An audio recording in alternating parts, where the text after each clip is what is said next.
امام ابن جوزی رحمه الله د دنیا د عاشقانو او د بخیلانو په حق کې د یو 3-4 واقعې را نقل کړي دي چې ډېرې د پند او د فکر دي. دوستانو بعضې کسان داسې وي ته به چې په دې دنیا یې ایمان راوړی دي.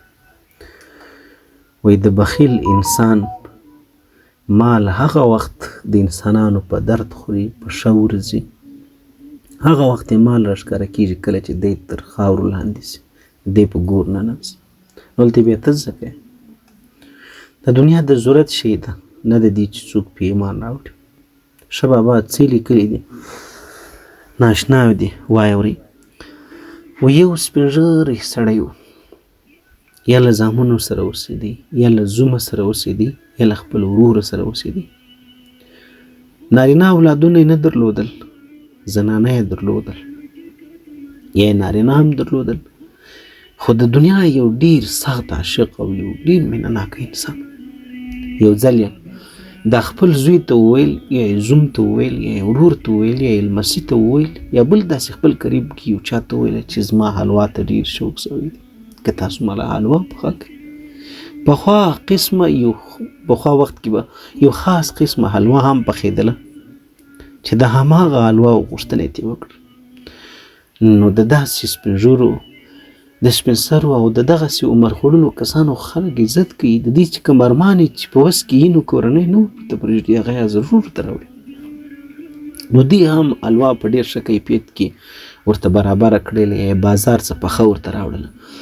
بس هغه ورته وایي چې ډېره ښه ده. وایي زه یوازې خورم. ورته ویل ښه، ورته ویل ډېره ښه ده. سړی را ولاړ سوی دی. په هغه وخت پخوا وخت کې به دا پیسې که به درهم او که به دینار ول، نو داسې بل په اوس وخت کې چې کوم روپیان یو پاجان دي، ښه به داسې د اوسپنې نه جوړول، مثال دغه به د زرو څه جوړول، د داسې څه به جوړول، د سپینو زرو، د سرو زرو څه به جوړول، درهم، دینار، درهم به د سرو زرو څه، دینار به د سپینو زرو څه. نو د هغو به هم دغسې ترتیبونه، لکه د اوس وخت کې چې روپۍ کمې، دا روپۍ د پنجۍ دي، دغسې دغه لسۍ چې مو اوس راغلی دي. نو بیا څه چم کړی دی، سړی را ولاړ سوی دی، په الوا کې هغه شیان خوري تېروي. دا کورشا دی چې په ځان پوه سوی دی چې مړ کېږي. اوس یو څه دا درهم او پیسې او دینار لري، د دې سره دا چم کوي. ماشوم راغلی دی کمرې له، د سوچ کړی دی چې دا ماشوم مشر و، سپین ږیري سوچ وکړ دی. ماشوم چې راووتی باره خپل پلار ته ویل بابا جان هغه ورته ویه، وایي لالا جان هغه ورته ویه. وایي بابا خو روپیانې خوري، نیکه جان خو روپیانې خوري. ورته څنګه روپیانې خوري؟ په هوا کې وپېچي ویې خوري. هغه چې راغلی دی د په دې ټیم کې د نیمو کار ورکړی دی. ورته وایي بابا یا لالا یا حاجي دا څه کوې؟ نو هغه ورته ویل چې خو بس خبره مسله بله کوم ته راغله، خبره خرابه شوه.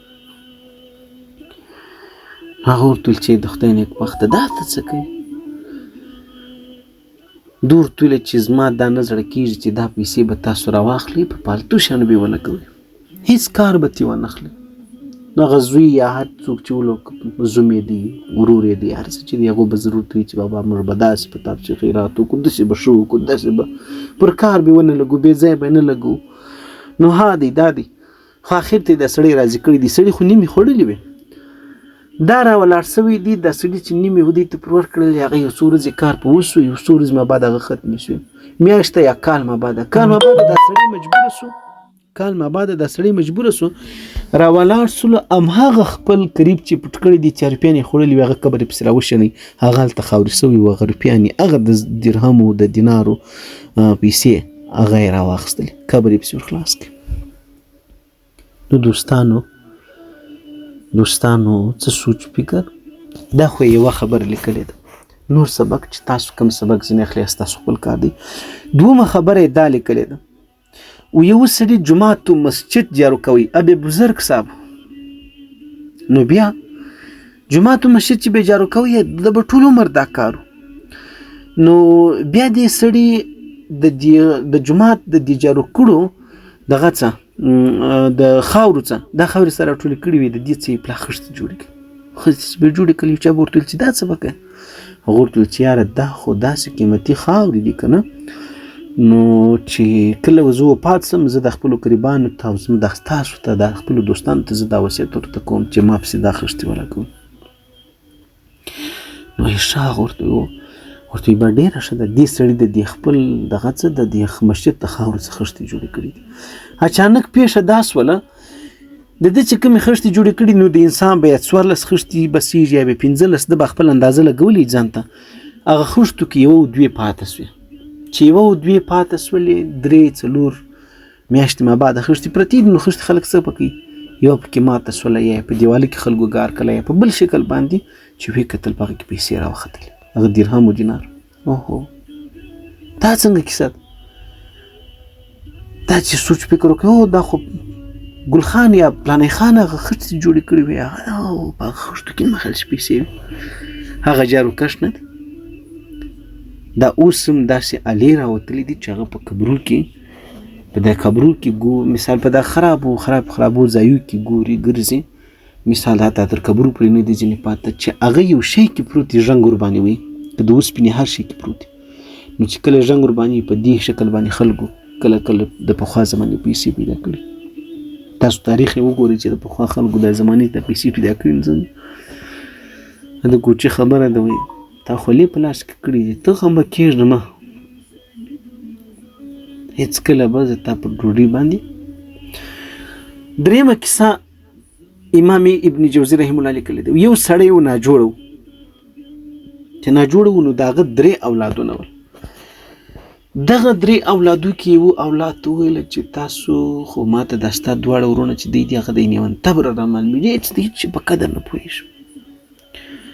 تا ته زه ما یو څه پیسې هلته پټې کړي دي په یو ځای کې، تا ته زه هغه پیسې در ښیم، نو ګوره داسې نه یي چې له تا څه بې ځایه ولاړې سي، داسې نه یي چې داسې ته به نه په قدر تا یې وینم چې ته یې څه په قدر پوهېږي. ته ډېره ښه ده.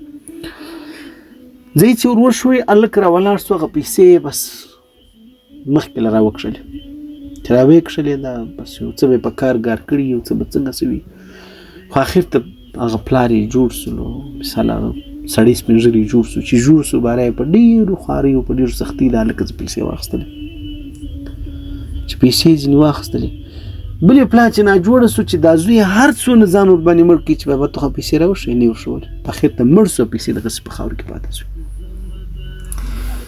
د دې ټولو خبرو څه مې هدف و غرض دا دی چې نن انسانان پر پیسو ځله خوري، قریبان پر پیسو ځله خوړلي، دوستانو پر پیسو ځله خوړلي. پیسې د چی شي لپاره دي؟ د یو سړي سره نه یې، یو سړی مثال څه درته وایم، یو سړی نه یې، تاسو ګمان ورباندې کوئ، دغه په خوله باندې دا منئ چې بابا نسته راسره، د خلکو ظاهري شکل او صورت هم وګورئ. او دارنګه د یو سړي سره چې یې د هغه لپاره په کار دا دی چې د مرګه ما بعده په کار نه درځي، وباسه نن د خپل د خدای د مخلوق خدمت په وکړه په خپلو قریبانو د خپلو ځوانانو. دا شرم دی چې یو سرمایه‌دار خلک وي، سرمایه‌دار دغه په ډېر تیرو قریبانو کې، په ټبرو خاندان کې، په نور مثال په نور شاوخوا علاقو انسانانو کې نور انسانان د لوږې مري، نور انسانان خانه یې خرابېږي، اول دغه مستۍ پکوي، هغه یې مثال په نارواو باندې د سپي پر جنګولو پیسې ځي په لکاو سره هم په خلاص ما په خبرو. یو لا بل هم درته کوم، یو سړي له سپین ږیري دغه راغلی مېلمه چې راغلی ولو باره یې ورته ویلي ولو چې بچي ته یې 100 روپۍ په لاس ورکړي دي، باره یې ورته ویلي دي چې ورسه بچی دغه راوړه غوښې په راوړه، خو ګوره سر ښې ښایستې غوښې به په راوړې د 1 روپۍ، موږ ته په اوس وخت ټیم کې د 100 روپۍ. هغه چې تللی دی باره یې غوښ والا ته ویلي دي چې داسې غوښې راکړه دي د 100 روپو چې بلا نو به دا کسابي کې نه، کسابي والا ورته ویلي دي چې داسې غوښې به درکړم لکه کوچي. هلک سوچ کړی دی، هلک خو نه هم دا عاجز وی دی، هلک سوچ کړی دی چې یاره ته دا پیسې پر دې ورکوې، نو کور د شا څه کوچي رانیسه، کوچي دوکان له راغلی، کوچي والا ورته ویلي دي چې داسې کوچي به درکړم، د ورته ویلي ښه کوچي راکړه، هغه ورته ویلي داسې کوچي به درکړم لکه شاد. سوچ کړی دی چې شاد رانیسه، نو ته بیا کوچي څه کوې، شاد درته بالا دی. نو راغلی د شاد دوکان، شاد والا ته ویلي د شاد راکړه چې بالا نه جوړېږي، 100 روپۍ پر ځي، ورته دې شا به درکړم لکه سپینې اوبه، سوچ کړی دی چې کور شاته نو ته شاته رانیسي چې دپاره د څه لپاره پرځي خو راځه کور ته خو اوبو تاله وډک ده کور ته راغلی پلار ته وایي څنګه شو بچی غوښتې راوړې دا ټوله کیسه ورته کړې ده بره پلار ته دې دا خو دې ډېر ښه کار کړی دی لیکن یو دا مشکل خو نو جوړ شو چپلکې به دې نو سولولي ده ورته بابا غم مه کوه چپلکې مې د میلمه دا وړي او ډېرې ښایستې غوښې مې ورله راوړې لکه اوبه خو کور ته ستم چپلکې مې هم د ده دا وړي نو ځکه زه وایم چې بعضې کسان بیا دومره ورتي دي لکه ایمان چې پرې راوړي نه د ضرورت شي د ضرورته سره وساتئ بس الله مو خوشحاله